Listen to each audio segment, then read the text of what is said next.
Hamba berdoa sore hari ini Engkau bicara lagi kepada anak-anak-Mu Tuhan. Beri level of expectation kami. Tingkat pengharapan kami dibuat naik sore ini. Di dunia ini kami sudah terlalu banyak mendengar semua yang negatif. Mendengar semua yang hanya mendiscourage kami. Mendengar semua yang hanya membuat kami tidak beriman. Tapi hari ini hamba berdoa, buat kami mendengar good news yang sebenarnya. Kami kebaskan semua perkataan dunia yang hanya merusak iman kami. Kami mau terima kebenaran yang daripada-Mu. Bicara ya Tuhan, dan buat kami menangkap akan hati-Mu. Roh Kudus, tolong kami dengan pewahyuan yang kuat hari ini. Masuk ke dasar hati kami yang paling dalam. Ubah kami dengan kuat. Nama-Mu dimuliakan ya Tuhan Yesus. Di dalam nama Tuhan Yesus, yang percaya dan siap diubah Tuhan berkata, amin. Silakan duduk dalam hadirat Tuhan. Saudara, mari kita buka satu cerita di Alkitab. Dalam Injil Markus, pasal yang kelima, mulai ayat yang ke-25. Markus, pasal yang kelima, lihat mulai ayat yang ke-25. Adalah di situ seorang perempuan yang sudah 12 tahun lamanya menderita pendarahan. Ia telah berulang-ulang diobati oleh berbagai tabib, sehingga telah dihabiskannya semua yang ada padanya. Namun sama sekali tidak ada faedahnya. Malah sebaliknya keadaannya makin memburuk.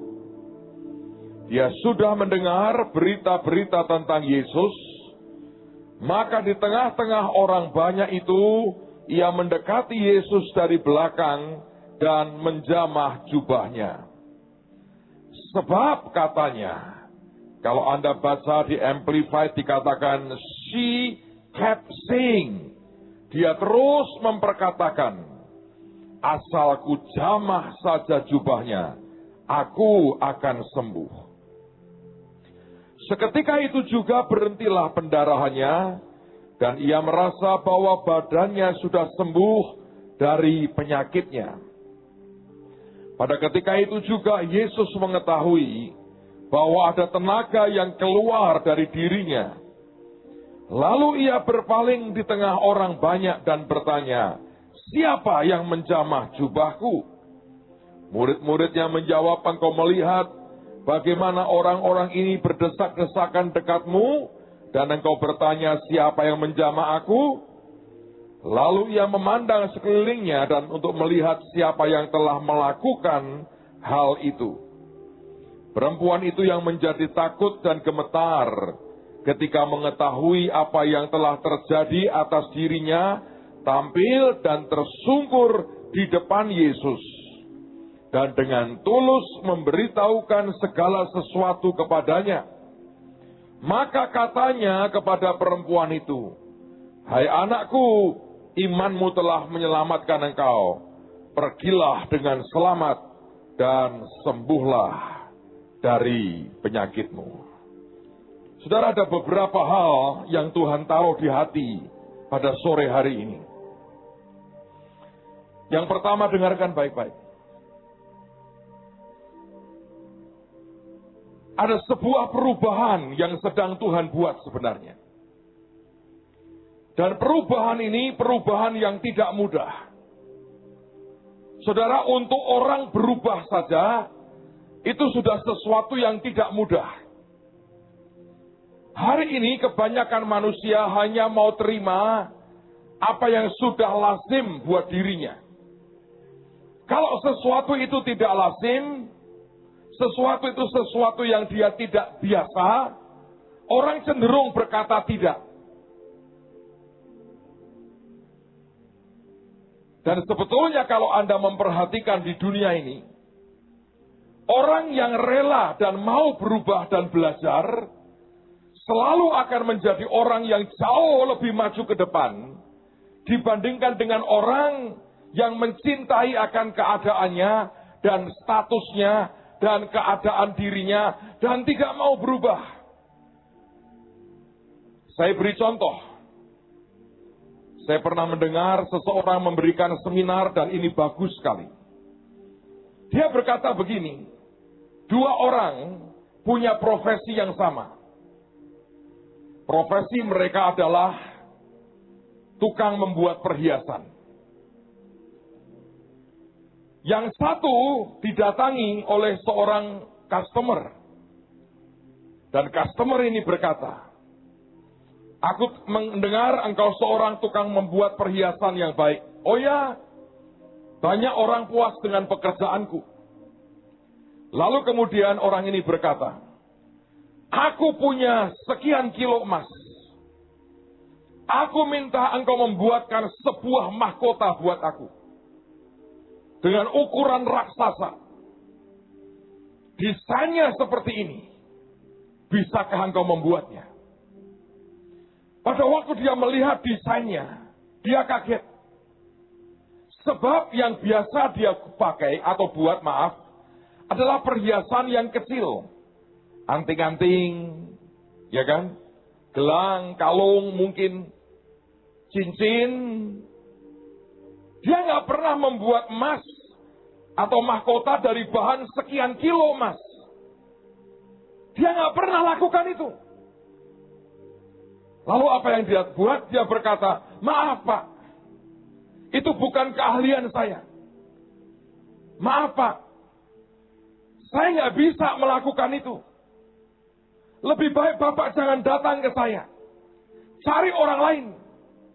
Saya nggak pernah kerjakan itu. Jangan saya. Dia seperti melihat kusta mendatangi dia. Sebetulnya apa yang dia tolak? Dia menolak sesuatu yang baru. Dia menolak sesuatu yang tidak pernah dia sentuh sebelumnya. Oh, ada orang berkata, oh ya itu karena dia kan bertanggung jawab Pak. Mungkin. Tapi salah satu juga faktor yang Anda harus tahu. Dia hanya mau terima apa yang terbiasa buat dirinya. Lalu orang ini datang ke tukang emas, tukang perhiasan yang kedua. Dia mengatakan yang sama. Aku mendengar engkau mengerjakan akan berbagai perhiasan. Pelangganmu banyak orang memuji engkau. Dan dia berkata, ya selama ini cukup banyak orang yang puas dengan pekerjaan saya. Lalu orang ini mengatakan yang persis sama.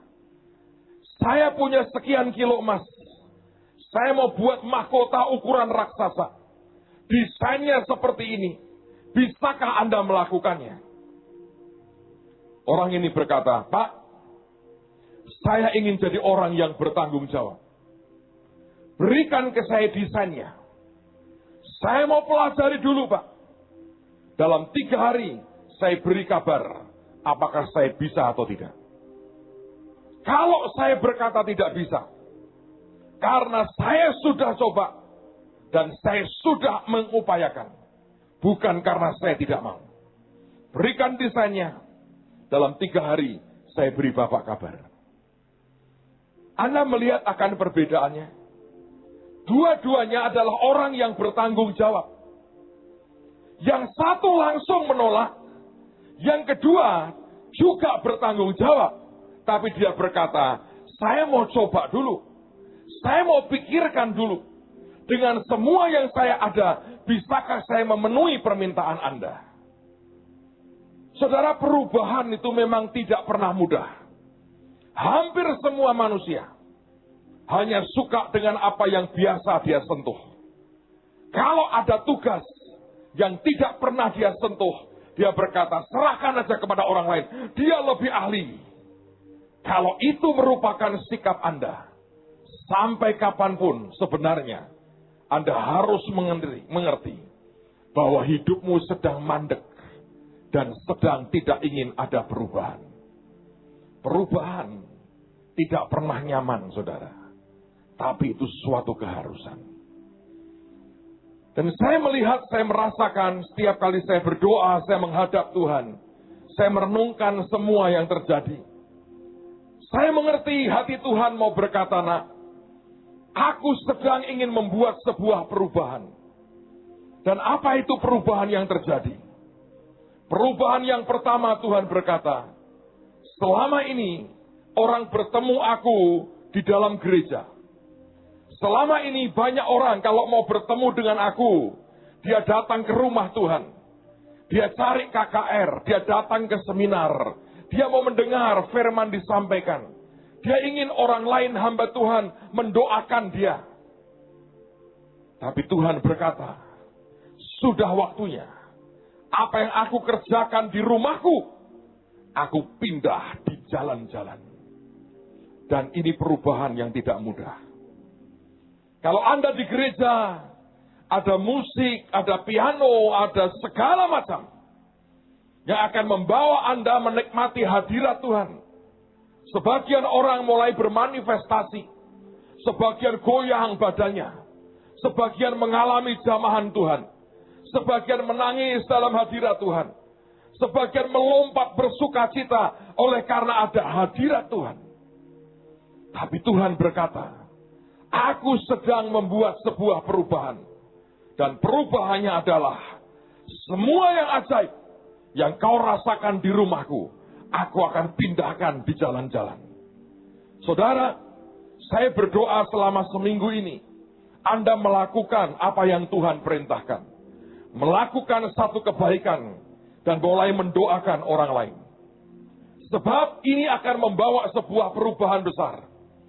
Orang Kristen yang terbiasa merespon dalam ketaatan, semua yang dia perintahkan, akan mendapat sayang Tuhan yang ajaib sekali.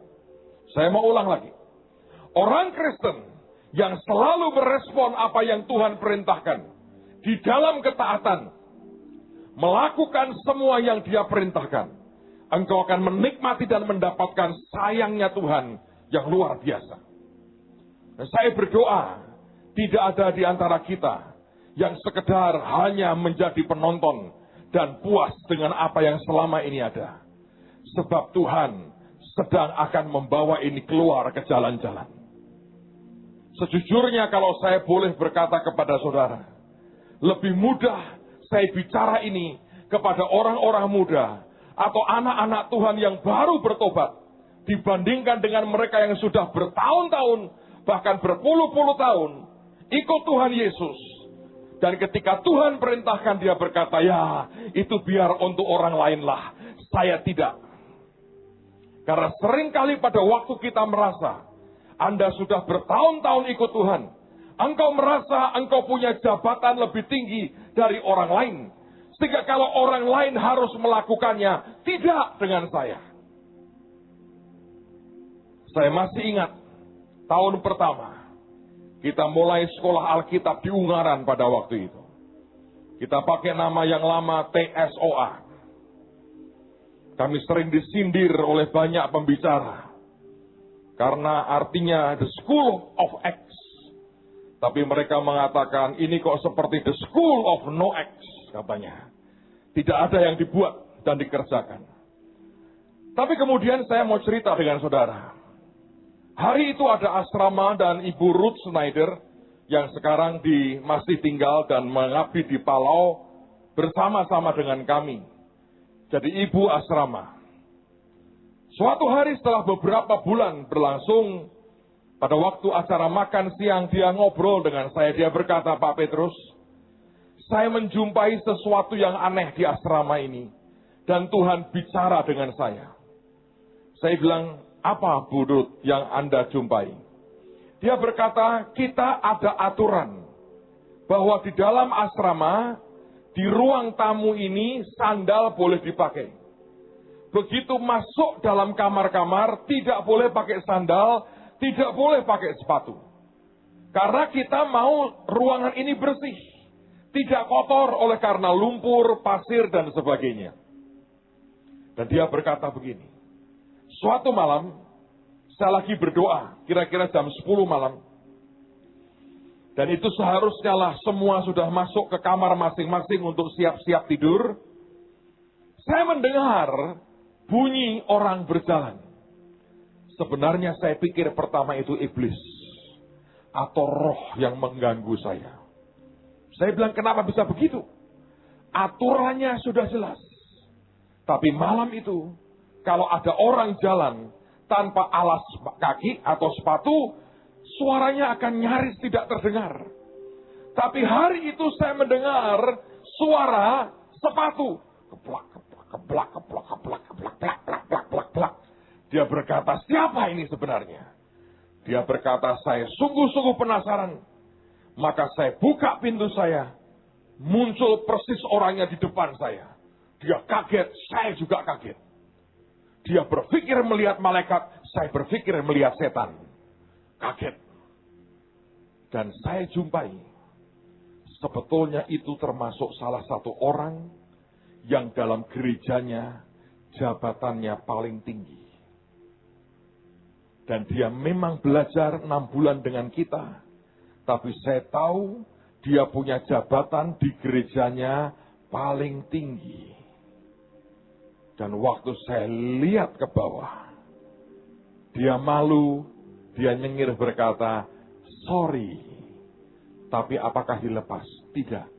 Bergegah, plak, plak, plak, plak, plak, plak. Masuk kamarnya lagi. Lalu saya berdoa. Saya sempat tegur dia. Dia berkata, sorry. Tidak lepaskan sepatu. Dia masuk ke kamar lagi. Dan Roh Kudus berkata kepada saya, itu kenyataan. Orang makin lama merasa dirinya sudah Kristen, apalagi terlibat pelayanan, selalu bisa merasa yang lain tidak boleh, saya boleh. Dia bisa merasa yang lain harus mengerjakan, aku tidak harus. Saudara, perubahan yang Tuhan buat ini akan membawa sebuah dampak besar buat hidupmu kalau engkau melakukannya. Sebab kalau Anda baca di Alkitab, peristiwa Yesus ketika dia berjalan dan ada wanita yang 12 tahun pendarahan menjamah jubahnya, itu bukan di sinagog. Itu bukan di bait Allah. Itu di jalanan. Dan kalau Anda membaca dengan baik akan cerita ini, sebenarnya itulah yang sedang akan Tuhan kerjakan hari-hari ini. So, yang pertama, saudara dengarkan baik-baik. Perubahan sedang terjadi. Saya mendorong Anda kerjakan yang Tuhan perintahkan. Buat satu kebaikan setiap minggu. Doakan orang sakit seminggu sekali. Datangi keluargamu yang sakit, tumpangi tangan. Pak, kalau nggak sembuh, yang menyembuhkan itu Tuhan Yesus. Kita hanya melakukan bagian kita. Tapi saya mau beritahu saudara, Roh Tuhan akan kerja dengan luar biasa. Nah, apa yang sebetulnya saya bertanya Tuhan? Apa yang sebetulnya anak-anakmu ini tidak mau melakukan? Tuhan berkata, karena nggak percaya. Sebab kalau mereka pernah melakukan, dan tiba-tiba mujizat terjadi, Anda akan kepingin melakukan terus. Tapi rupanya manusia ini ada roh, jiwa, tubuh. Roh kita mau, jiwa kita nggak mau. Dan bahkan jiwa kita, yaitu pikiran, perasaan, kehendak kita, meragukan.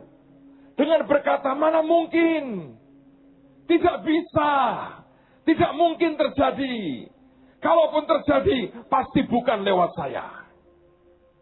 Saudara, saya ingin putar 2 klip sore hari ini. Untuk membuat jiwamu dan jiwaku setuju dengan Tuhan. Bahwa apapun yang dia perintahkan, Tuhan bertanggung jawab dan bisa melakukan mujizat. Klip ini yang pertama sangat vulgar sekali. Saya minta maaf untuk itu. Tapi saya sedang Tuhan berkata gini, nah aku ini perlu tentara. Tentara yang jiwanya setuju bahwa aku bisa melakukan apapun yang aku mau. Aku tidak bisa merasuki mereka. Karena aku bukan setan. Aku perlu setuju dengan jiwa mereka. Untuk mereka bertindak dalam namaku. Supaya kuasaku dinyatakan. Saudara, hari ini ada banyak orang Kristen, keluarganya sakit. Anda menantikan pendeta datang ke rumahmu. Dan seringkali oleh karena satu dua hal itu merupakan butuh waktu yang sangat lama. Oleh karena tugas yang sekian banyak harus dikerjakan juga. Tapi seandainya Anda bertindak sendiri, karena Anda juga anak-anak Tuhan yang dilengkapi dengan kuasa, saya percaya kota kita, negara kita akan mulai dilawat oleh Tuhan. Saya mau ajak Anda lihat film yang pertama. Saya jelaskan dulu sebelum diputar. Ini ada orang dari Ghana. Badannya sebetulnya keracunan katanya. Tapi kalau Anda lihat bibirnya seperti kena kanker. Dia seorang pria namanya David. Kelaminnya kena kanker. Lihat nanti badannya seluruhnya borokan semua. Katanya keracunan. Saya nggak tahu itu jenis racun seperti apa. Dan dia datang didoakan. Bahkan hamba Tuhan tidak menyentuh badannya. Saudara, siapa yang percaya Yesus di dalammu? Angkat tangan.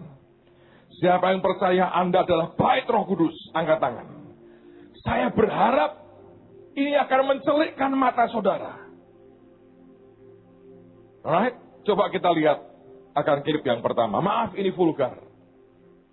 Allongé à l'intérieur de cette voiture, à l'extérieur de la synagogue Église de toutes les nations, Ini orang c'est Anda un lihat homme nih, dans une bibirnya condition désespérée. rusak Sa peau semua. enflammée par le poison. Ini kepalanya. Ses lèvres ont été Lihat complètement bibirnya défigurées hancur. par cette maladie terrible.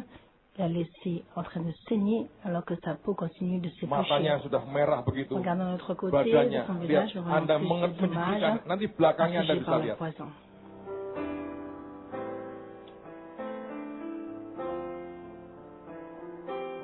Seperti borok. Cancer du pénis et cancer du scrotum. Lihat kulitnya. Il a voyagé par la route, depuis le Ghana, pour venir à sa peau est fragile, Tangannya, commence lihat. à s'éplucher. Yang satu Revenant, lebih parah lagi. la Lihat, chair sampai sensible biru. est venue pour que nous ayons Ini la vie punggungnya. et la vie en abondance. Cela n'est pas nécessaire pour Saya quiconque tidak tahu d'être bagaimana dia malade, bisa parce que tidur dengan Jésus-Christ badan a seperti payé ini. le prix pour notre Seperti ngelupas. guérison totale et complète. Chaque personne doit accepter et recevoir. C'est l'une de mes relations. Son nom Namanya est David David Oclo, Oklo, il a umur aussi 40 40 ans. tahun. Il a le poison dans le corps, le cancer du pénis et du scrotum. Nous l'avons emmené dans différents lieux, mais nous n'avons pas eu de Sudah réponse. dibawa Donc, ke on a banyak mis la tempat dan visite tidak à la ada synagogue de jawaban. destination, c'est pour cela que nous Kemudian sommes ici. dibawa ke Il va gereja. manger, il ne peut pas Dia nggak bisa dormir, makan, il tidur, peut atau parler. bicara dengan baik. Je crois que Jésus Dan percaya Jésus, kepada nous te Yesus. remercions. Te remercions pour ta guérison. Ini Te didoakan. remercions pour ta puissance. Merci de pardonner à tes enfants. Aucune maladie que tu ne puisses guérir. Aucune infirmité que tu ne puisses guérir. Aucun problème que tu ne puisses résoudre. Merci Dieu Tout-Puissant, le prophète Tibi Joshua, par Ini lihat l'homme tout tangannya, en saudara. priant. Les yeux de M. David étaient fixés sur l'homme de Dieu. Didoakan. Avec la foi, croyant qu'aujourd'hui c'est ton jour. Tu es Lihat libre, tu es kondisi. libre. without even touching the man. Le prophète Tibi Joshua le déclare libre dans le nom de Jésus-Christ. And a month later, Et un mois Lihat plus tard, saudara, sebulan voici kemudian la finalité du résultat, jadi seperti yang montrant sebelah comment kanan. le Seigneur Jésus-Christ Tangannya bersih. a effacé Sebulan. ses larmes de douleur et d'affliction. skin still has. Sa peau a toujours Lihat quelques tangan traces kanan encore, kirinya, kakinya. voyant que la guérison de notre Seigneur Jésus-Christ est complète. Nous voyons la restauration de l'esprit, corps et âme. Of swelling Luar and biasa. discomfort. Lihat. Tous les signes d'avant, du gonflement, ne sont plus présents et nous voyons juste quelques traces Lihat de la badannya. sécheresse de la maladie pour montrer qu'il était effectivement malade auparavant. Il n'y a pas de mot Lihat naturel belakangnya. pour remercier Dieu que de dire merci Bersih. Jésus, notre maître guérisseur. His skin Sa peau est maintenant brillante. I'm from Ghana. Mais de Dia Ghana, berkata, aku dari Ghana, le problème qui m'a emmené à la synagogue datang Église dengan de toutes badan yang nations keracunan, était dan sebetulnya kelaminnya juga kena cancer kanker, du pénis et du scrotum. When I was having this, Quand j'avais ce problème, I cannot do dan it. tidak bisa berbuat, tidak berdaya dengan kondisinya. I was in a very terrible. j'étais dans un état, Dan kondisinya sangat mengerikan. I went to so many places j'étais dans tellement Dan sudah pergi ke banyak tempat dan tidak ada solusi. until I was kemudian brought to dibawa ke Jusqu'à ce que je sois gereja emmené à ini, la synagogue église de toute la nation. that very day.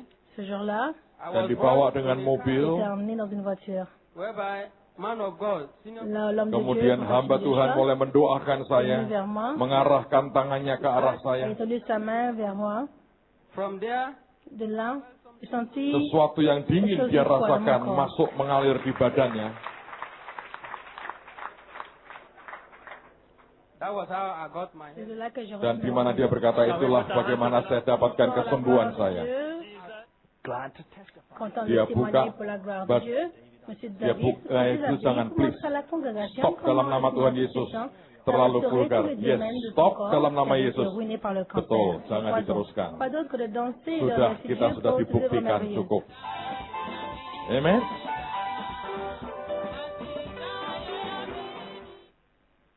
Saya berdoa satu hari Anda juga menari begini, saudara. Bukankah kita punya Yesus luar biasa? Amen, saudara. Siapa yang berkata, Tuhan, pakai aku seperti itu satu hari. Anda makan soto, tiba-tiba darah orang lumpuh meminta-minta. Engkau berkata, tempe dan bergedel tak ada padaku. Yang aku punya adalah bangkit dalam nama Yesus. Dan bagaimana kalau di warung-warung soto terjadi kebangkitan yang luar biasa? Pak, nggak mungkin itu masalahnya. Sebab kita tidak mau setuju dengan Tuhan. Pak, saya mau setuju. Anda harus latih jiwamu. Jiwa harus dilatih. Saudara, dunia ini menurut saya sungguh-sungguh makin parah dan membutuhkan anak-anak Tuhan yang mau bertindak. Saya beberapa hari ini memantau dan terima report dari saudara-saudara kita yang sedang di Turki. Saudara tahu yang paling mengerikan itu anak-anak Tuhan dan gereja Tuhan. Mereka ketemu dengan seorang hamba Tuhan, misionari, yang membuka gereja di situ. Ada kota namanya Hetai. Itu kota yang paling dekat dengan salah satu kamp pengungsi yang isinya 60.000 orang Suriah. Dan di kota itu juga banyak sekali orang Suriah berkeliaran. Kasihan, sudah 2 tahun negaranya perang saudara. Sekarang diperparah dengan kondisi ISIS. Saudara, begitu diajari, ayo kita keluar, yuk cari jiwa, marah. Dia berkata, enggak. Aku sudah bertahun-tahun berdoa, minta Tuhan kirimi aku jiwa. Dan tidak ada satupun yang datang. Kami berkata, bukan begitu caranya.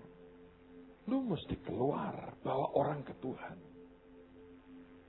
Dia bilang enggak. Lalu kemudian anak-anak cerita apa yang terjadi di Indonesia. Kalau Anda sempat lihat itu di ponselnya Pak Hengki, ada film-film bagaimana kita masuk ke sekolah demi sekolah dan dilawat Tuhan. Sayang mungkin kita nggak bawa klipnya. Dia nggak percaya. Lalu kita berkata, oke, kalau kamu nggak mau, pinjemin gitarmu aja buat kami nyembah di luar. Jangan, nanti rusak gitar saya. Pada waktu setiap kali kita minta untuk ayo bawa kami ke tempat tengah orang itu. Orang-orang Kristen lokal yang bahkan menghambat. Saya mau harus dengan sedih berkata kepada saudara. Tadi pagi sampai dengan sore anak-anak kita masuk ke daerah camp itu. Dijaga tentara. Nggak boleh masuk. Tapi akhirnya orang camp diizinkan keluar. Kita bawa bantuan begitu banyak dalam waktu sekejap ludes. Mereka berkata keadaannya mengerikan seperti penjara besar. Mereka nggak bisa bergerak bebas kemana-mana. Dan mereka gerak sendiri. Tidak ada hamba Tuhan. Tidak ada orang lokal. Tidak ada penerjemah yang mau dampingi mereka. Dan begitu selesai, polisinya berkata begini. besok kalau mau boleh lagi. Apa yang ditakuti tidak pernah ada. Persoalannya di mana, saudara?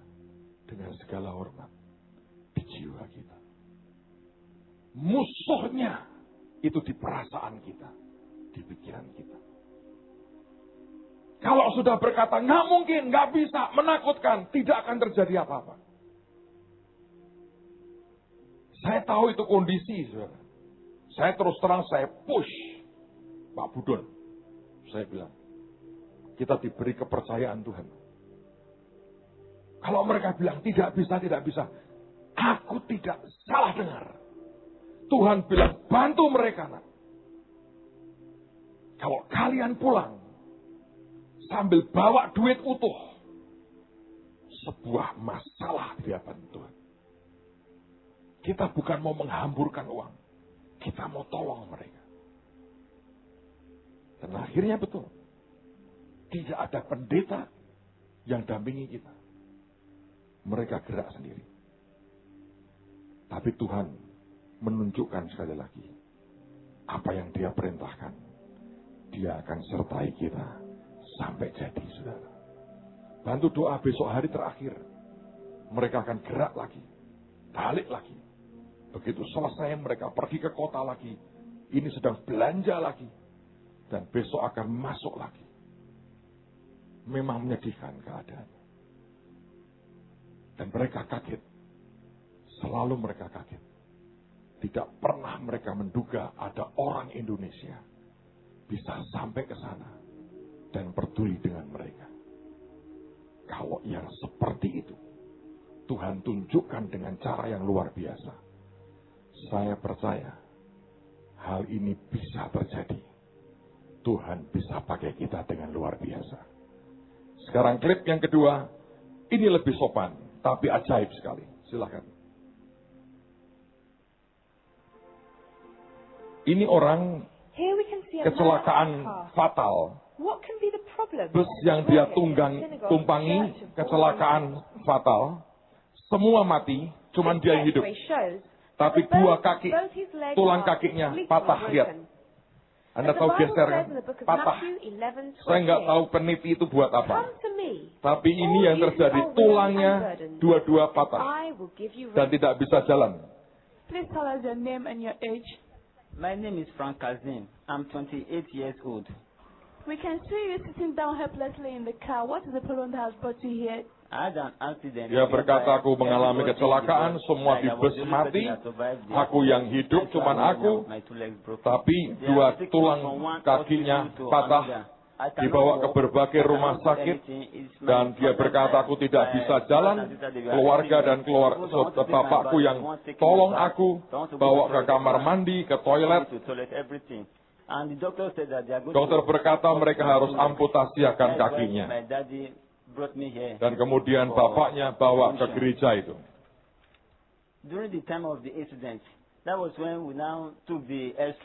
Anda lihat X-ray-nya, dua tulang kaki kanan kiri patah. Dia berkata, aku tidak bisa bergerak, aku minta supaya Tuhan, hamba Tuhan mendoakan saya.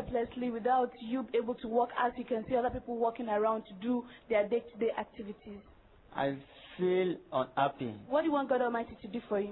I want God to heal me. Dia berkata, aku minta Tuhan sungguh-sungguh sembuhkan aku, sehingga aku bisa berjalan lagi. To you there, who is this man to you? My father. Ini bapaknya. My name is Kasim Anthony. My age is 51 years old. What is the problem that has brought your son to the Sinagog Church this morning? It's accident, fatal accident. Dia berkata ada accident yang fatal, hanya dia yang selamat. Tapi dua tulang kakinya patah, dia tidak bisa jalan dan dibawa ke berbagai rumah sakit. Dan mereka mengatakan harus diamputasi kedua kakinya. Oleh karena itulah aku bawa ke gereja, ke tempat ini. Dan saya dengan ibunya tolong dia ke toilet, ke kamar mandi. Dia berkata, aku nggak bahagia dengan keadaannya. Ini anak laki pertamaku. Amen. Let us see how God Dan Almighty lihat will use apa yang his Tuhan people Maha Kuasa to bisa lakukan dengan keadaannya. restore and to repair what has been damaged in Coba this Anda lihat man's apa yang terjadi ini. They cannot walk. Dia nggak bisa jalan. The two legs are broken. Dua kakinya, tulangnya patah. Anda lihat, ini bahkan tidak disentuh juga. Yang disentuh malah jok mobilnya, kalau Anda lihat ini. The mighty name of Kakinya Jesus. bergerak. Be healed. Let us watch and see how healing is taking place in the power of the Holy Spirit, the life of this man, to declare him completely free from the problem in his life. By the name of Jesus.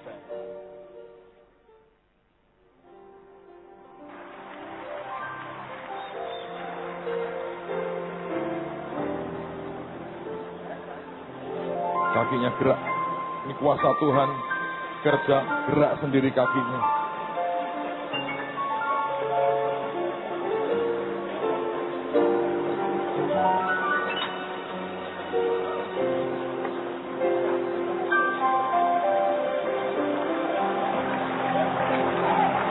Thank you, Lord, for the healing. Thank you, Jesus. Thank you, Jesus. Thank you, Jesus Christ. Thank you, Jesus. Dia mulai mau keluar dari mobil. Thank you, Jehovah. Thank you, Jehovah. Thank you, Jehovah. Thank you, Lord. Thank you, Lord. Thank you, Lord. Thank you, Lord. Thank you, Lord. Thank you, Lord. Thank you, Lord. Thank you, Lord. Jehovah, thank you. Jehovah, thank you. Thank you, Lord. Thank you, Lord. Thank you, Lord. Thank you, Lord. Yes, yes, yes, thank you. I am the single thank you. Oh, Lord Jehovah. Thank you, Lord. Thank you, mercy. You are here, that you are the great one. You are the King of glory. You are the ancient of days. You are the Lion of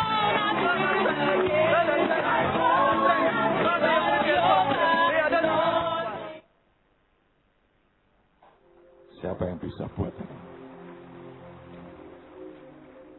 Dan itu Tuhan yang sama yang Anda terima di hatimu.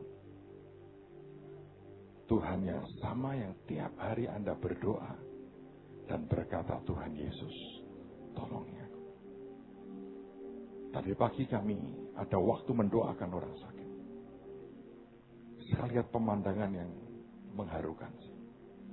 Terima kasih di Indonesia tidak ada yang boron sampai bibirnya nyoer gitu saudara ya.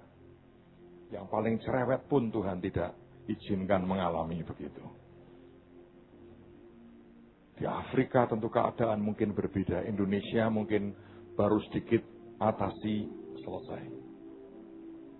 Tapi saya mau cerita dengan saudara. Ada satu orang ibu, kelihatannya ada tumor katanya di perutnya. Sudah geletak di situ, sudah lemes. Nggak bisa apa-apa, geletak. Saya memang kasih target penari. Saya bilang penari mesti 2 orang lumpuh berjalan. Saya nggak tahu berapa hitungannya tadi pagi. Kenapa gitu Pak? Saya sedang tahu Tuhan berkata bangunkan pasukan. Supaya kota ini dilawat. Dan bangsa ini dilawat. Nanti kalau kita buat lagi, Anda mesti datang tapi bawa pasien masing-masing. Cari tetangga temanmu. Saya nggak tahu siapa yang bawa ibu tadi. Ada rekamannya tuh. Sudah geletak, nggak berdaya. Gemeter semua badannya. Terus saya lihat. Disuruh jalan sama anak-anak. Dia jalan sih. Tapi jalan sudah kayak orang mabuk sempoyongan. Dan Tuhan bilang, pegang tangannya. Ajak jalan. Saya sempat doakan sebentar. Yang lain lanjutin doain. Saya kaget tuh saudara. Karena begitu saya pegang. Sudah hampir jatuh terus gak tahan dia. Tapi ibu ini termasuk salah satu. Yang tadi jalan dengan kuat dan cepat di sini. Karena saya lihat keadaan sebelumnya. Saya bilang ada kuasa Tuhan. Sudah kerja dalam hidupnya. Tadi pagi Tuhan kerja dengan dahsyat. Saya dengar yang duduk di ujung-ujung sana juga mengalami mujizat. Ini baru permulaan, saudara. Karena Anda akan membawa ini sampai ke jalan-jalan. Saya berdoa di kampung, di tempat di mana Anda tinggal. Adalah tempat di mana Pak Lurah dan Pak RT dan Pak RW, kalau ada orang sakit, tidak panik karena akan datang kepada Anda berkata, Pak, tolong didoakan. Saya berdoa itu akan terjadi. Dan seluruh bangsa ini akan dilawat Tuhan dengan cara Tuhan yang ajaib.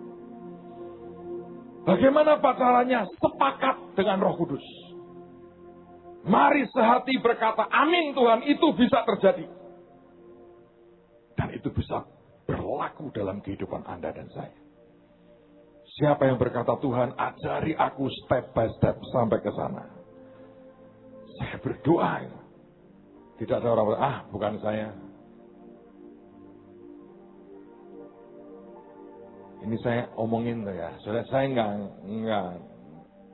nggak coba nakut-nakutin. Daripada Anda didoakan dan ditengkingi, lebih baik kita mendoakan dan menengkingi. Amen, saudara. Nggak enak loh. Daripada Anda dibesuk dan didoain, ditumpangi tangan. Lebih baik Anda sekarang mulai besuk, tumpangi tangan yang sakit. Supaya mujizat Tuhan dinyatakan. Itu yang pertama. Yang kedua, kalau Anda baca cerita tadi, Alkitab berkata wanita ini yang sudah 12 tahun pendarahan, dia sudah pergi ke berbagai tabib, dan dihabiskannya semua yang ada padanya. Apa yang sebetulnya terjadi? Di banyak tempat sedang terjadi, tanda petik ini ya, perampokan besar-besaran lewat berbagai musibah atas apa yang dimiliki oleh manusia. Kehadiran Tuhan di jalan-jalan menghentikan semuanya. Sejak hari itu, wanita ini tidak usah mengeluarkan biaya apapun lagi buat penyakitnya. Tuhan menghentikan sebuah proses pemiskinan yang terjadi. Nah, ini saya mau cerita dengan saudara terus terang. Sudah kurang lebih 1 minggu, Daryl Stott itu ada di Semarang. Tanpa kebaktian satu kali pun. Saya tidak undang dia. Saya minggu-minggu ini super sibuk. Dia bilang, Pastor aku di Semarang, puji Tuhan, welcome. Tapi saya nggak merasa apa-apa. Tapi saya tahu, sejak beberapa waktu lalu dia ngomong berkali-kali sebelum datang ke Indonesia. Dia berkata begini, aku ketemu dengan 3 orang nabi. Aku tidak ada rencana datang ke Indonesia, aku tidak ada jadwal khotbah. Tapi nabi-nabi ini berkata begini, Daryl. Yang satu malah ngomong sangat spesifik. Secara pribadi. Sudah tua nabinya, 75 tahun. Yang 2, dia sudah beberapa waktu kenal. Dan nabi ini berkata kepada dia, Daryl, kamu harus pulang. Kamu harus balik ke Indonesia. Dia bilang, aku gak ada jadwal ke Indonesia. Kamu harus terbang ke Indonesia. Dia bilang, why? Kenapa? Dan dua-duanya ngomong yang sama. Sebab kamu harus bernubuat. Melepaskan yang dia sebut mega blessing atau mega wealth. Sebuah berkat yang gede sekali. Dan Tuhan berkata, Indonesia siap dengan itu. Anak-anakku akan aku berkati luar biasa. Dia ngomong seperti itu, saya diam. Setiap kali saya doa, saya hadapkan ke Tuhan, saya bilang, Tuhan, ini apa? Sampai dia ke Semarang, saya nggak berpikir apa-apa. Makanya di Warta tidak ada tuh. Baru kemarin hari, saya ngomong, Jumatnya. Jumat. Saya lagi doa dan berkata, buat nak. Supaya apa yang aku pesankan itu dilepas saja. Karena nanti bagaimana terjadinya. Aku yang akan bekerja. Nah saudara, saya mau sampaikan sekaligus. Nanti hari Rabu ini jam 7 malam hanya sekali kebaktian. Saya akan sampaikan kebenaran firman. Terus saya akan minta dia nubuat. Sampaikan nubuat. Tuhan sudah ngomong ke dia, Daryl, kamu nubuat dan jangan mikir lagi. Apa yang bakal terjadi adalah urusanku.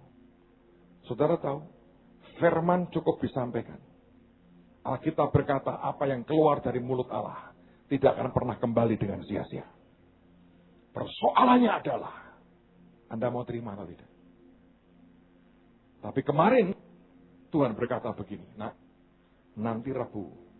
Makanya sebetulnya saya undang untuk pengusaha. Dia berkata, ini untuk pengusaha. Tapi kalau Anda mau datang, why not? Kenapa tidak? Dengerin saudara. Tuhan ngomong begini. Urapi mereka satu persatu. Dengan apa Tuhan? Dia bilang begini. Kami baru dapat mur. Bukan mur baut ya. Emas kemenyan dan mur itu loh saudara. Oh dikira mur baut atau bukan.